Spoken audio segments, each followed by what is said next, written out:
Do you remember when we first met, Ralph? Sure. Last week. No, bonehead. No, bestie. When you brought me a tuna sandwich. Yes. Now I remember.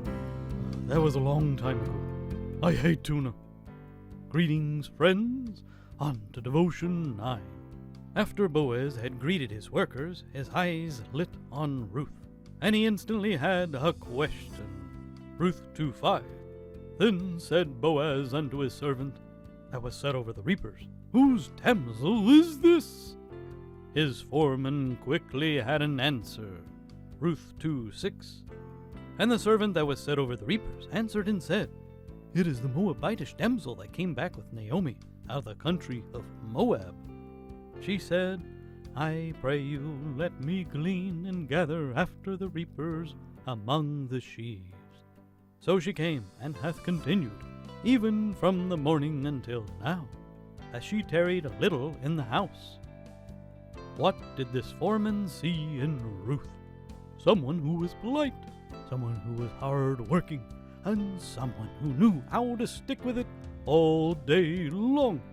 The way he described her would make an employer want to hire her on the spot. This is exactly the type of character that God expects of His children, and the workplace is one of the greatest places to demonstrate it.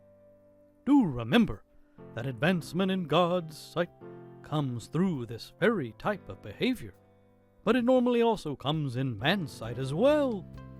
Boaz's first impression of Ruth was a good one. The old saying, you never get a second chance to make a first impression, has a measure of truth to it. Behave yourself every day as if every impression you make is a first impression. Great message. We should behave from start. Or if you don't, we will surely part. You're a fantastic rhymer, Pop-Tart. Until next time, friends, have a blessed day.